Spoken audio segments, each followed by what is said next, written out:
Good morning, Soul Fam. This is Renee Asiri with Inside Job Healing, here for your energy forecast for the week of May 3rd. So, we just survived some really intense energies with the Scorpio full moon, and a lot of stuff was dredged up. So the last few months we've been dealing with a lot of psychological blocks, internal blocks to achieving our dream timeline. Now what's really interesting is the fact is that, we haven't thought about the fact as a collective that we mastered our old selves, right? That's something we knew, that was something that was familiar. And since Uranus has been in Taurus of March of 2019, we've been kind of moving towards this shift, right? It's almost like it's like we are being forced to change, right? It's like almost like we don't have a choice, right? But it's like we don't know, with Lilith moon, it's like the unknown. We don't know what's going on. Lilith moon has also joined the stellium in Taurus as well. And so we have a lot of activity in Taurus with Uranus, and the sun, moon, and Lilith, the black moon. And so we've been in this phase of unknown. We've had a lot of, constraints with Saturn, restrictions in 2020, and that's been opposing Uranus with change and sudden changes and shaking things up. So now that the Scorpio full moon has really cleansed us and purified us from a very deep level, and whether it's conscious for you or unconscious or subconscious, the work has definitely been done, right? So now we find ourselves getting ready in May, right? Because April was all about interacting with these future energies, these future timelines, and up-leveling ourselves. And now we find ourselves in May kind of in this new paradigm shift. Well, because we're in this new paradigm shift, you have to remember, we've let go of what doesn't serve. We're kind of, we've shed the old skin, let the old self go that we mastered. So if you're used to being a teacher and a master of your old self, now you're in your new self. So you have to start from scratch, right? You have to start from square one. And we often don't think about that. So now we really have to rely on the Gemini Mercurian energy of the learner, right? Of the apprentice, right? And this is the perfect time because the current chart astrologically is ruled by Mercury, especially with the new moon coming up in Taurus. It all kind of translates back to that Mercury energy. Well, what is Mercury energy really about? It is about the novice. It is about the learner. So right now is a time for learning. It's a time to learn. It's a time to communicate, especially with Venus and Mercury coming into Gemini. So Mercury rules Gemini, so it's coming into its home sign. We have Venus, which is the planet of resources, love, beauty, harmony, relationships, coming into Gemini, which is ruled by Mercury, the communication sign. So right now it's time to really communicate your feelings, how you feel in relationships, and speak your truth in a loving way. And so right now we have so much Mercury energy, which is Mercury rules movement and travel and communication and learning, right? And your hands, doing things with your hands. And so this is a really great time, guys, to take some online courses, especially with everything being hybrid and, things not coming back to normal with Corona and stuff. So I highly recommend that you hit me up if you're interested in my IJH, Lifestyle Reset and Thrive course, to be the best version of yourself, to detox, to learn to love yourself, and to manifest the life of your dreams. If that is how you want to up level, hit me up. I'm taking applications and having conversations right now. So definitely this is a great time, guys, for you to pick up an online course, whether it's mine or someone else's, to further your career, especially if you are embarking on a new career, right? So let's say that in the past, this is interesting because the astrology really talks about this, that we can't ignore the past, even though a lot of us want to pretend like it never happened because we've made mistakes in the past. We can't ignore the past, but we can't just dive head first into the future either, right? So for those of us that are not wanting to embrace the past, this is a time to do so. And it's a time to realize that you can't get to the top of the mountain when you're still a novice, when you're still learning, because you haven't mastered your future self. You are starting from square one at the bottom of the mountain, and you can't expect to leap at the top, which I feel like a lot of us did expect that the last few months, and like, why isn't it happening? Why haven't we given birth to this new timeline? Well, guess what? We have given birth to the new timeline, but now we have to crawl before we walk, before we run, right? So you need to be gentle with yourself. You need to be very compassionate with yourself and understand that Rome was not built in a day, and there's no rush, because according to the quantum physics theories, time doesn't exist. It's all happening concurrently at the same time. So there's really no rush. Just enjoy the process and be patient with yourself. And so if you are starting from scratch, maybe you're somebody who in the past, right? So Saturn's the past, right? Saturn's in Aquarius, which is a very futuristic sign, which has been opposing Uranus, which is all about change and upheaval. So we're kind of like being forced to get, pulled from the past and into the future.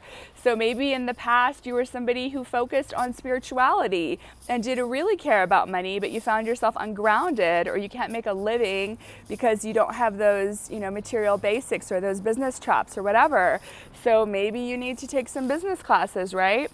Maybe you're somebody who, so if you were spiritual in the past and not material, and then you're finding that to be imbalanced, like this is a time for us to come into balance. So you need to, like I said, zhuzh up your business acumen so that way you can be both spiritual and entrepreneurial and wealthy, right? Or maybe you were someone who was great at investments or real estate, or somebody who is really focused on the material aspect of life and money and things that are very Taurus. Taurus is very down to earth, material, the good things in life, food, sex, right? Like money, it's all material with the Taurus, and it's like very much in your comfort zone. But maybe it's time to, with Neptune being its home sign, of Pisces, maybe it's time to incorporate the spiritual aspect of things. So if you've mastered spreadsheets and accounting and Excel and business, and you've taken your MBA, you're someone who's really focused on that, maybe it's time for you to take an astrology class or take one of my classes and really focus on the spiritual aspects of life and come into balance that way. So I really feel like right now it's a call to balance, it's a call to communicate, it's a call to express ourselves with all this Mercury energy, because in the chart, especially leading up to the new moon, everything leads back to Mercury, with the exception of Neptune being in Pisces, because no matter what planet is in what house, it ends up reverting back to Taurus, and which is ruled by Venus, and Venus is now in Gemini. So just yesterday, again, just to reiterate, Venus and Mercury came into the sign of Gemini, which, as you know, is ruled by by Mercury, and is also right there with the North Node in Gemini as well, right? And so North Node is where we're headed towards, which is Gemini, and South Node is Sagittarius, which is we're moving away from that, letting go of that. That's the past. We've mastered the past. So that's my message to you today, guys, is with the planetary alignments, there's a lot of Mercury energy going around, right? Because we have all these planets in Taurus, which is ruled by Venus, and Venus now is in Gemini, which is ruled by Mercury. So take advantage of this.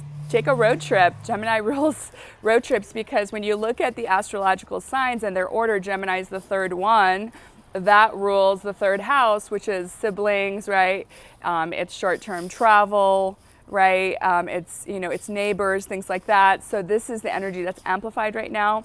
Taurus, with the new moon coming into Taurus here, on May 11th, we have, Taurus is the second sign, so that is linked to the second house of the zodiac, which is our money house. So right now, hopefully a lot of us will come into some money by mid-May with all these new projects that we're forming.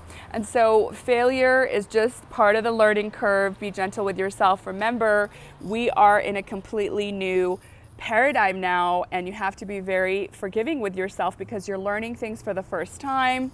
You have to have this beginner's mind, right? And a lot of Asian philosophers say that if you come to the table with a full cup, you're not going to be able to learn and absorb anything because your cup is already full. So I invite you to empty your cup, to come to the table with an empty cup, with a learner's mindset, a novice mindset, a humble mindset, which is very much Gemini, which is very much Mercury. And just remember, right now is a time of learning. So for the next few weeks, guys, especially leading up to the new moon in Taurus, and leading up to the eclipse moon at the end of the month, which is going to be very explosive. I just invite you to spend this time, communicating, being creative, using that Neptunian energy in Pisces, being creative with your new ideas, learning new concepts, right? And kind of zhuzhing yourself up, so that way you're taking steps to get up the mountain and not expecting yourself to be a master of this new life overnight.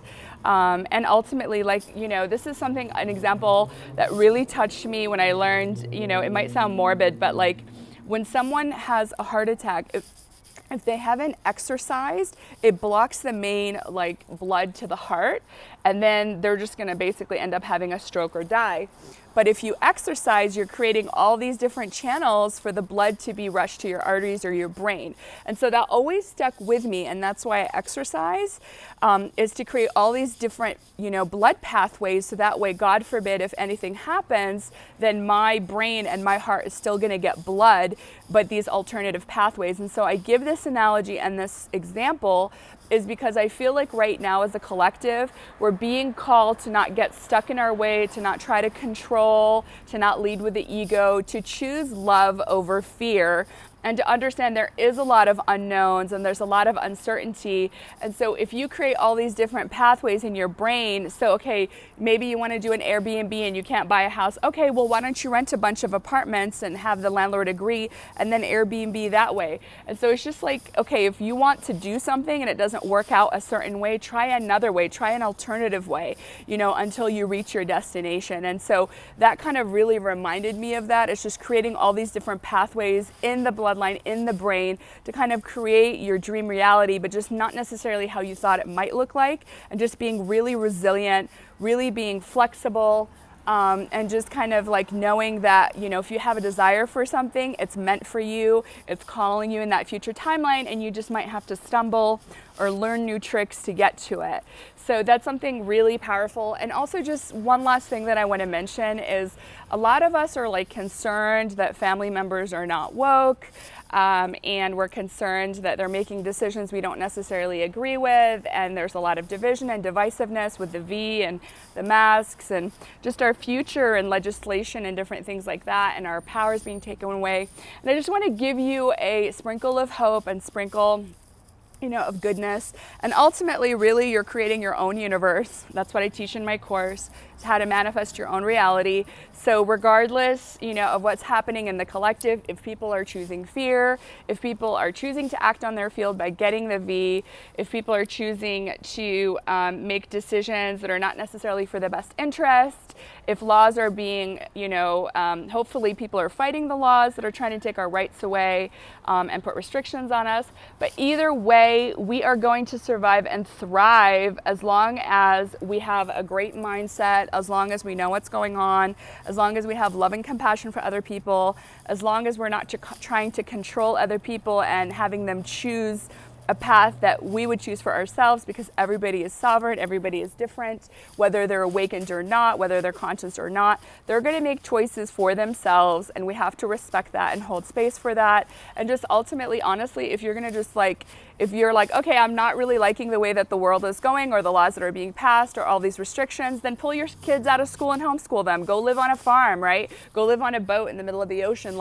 Do whatever it takes, guys, but create your own reality. Take your power back. Don't feel helpless. Don't feel hopeless. Don't allow other people's fear to be projected onto you, and just live your best life. Love you, Rena with InsideJobHealing.com.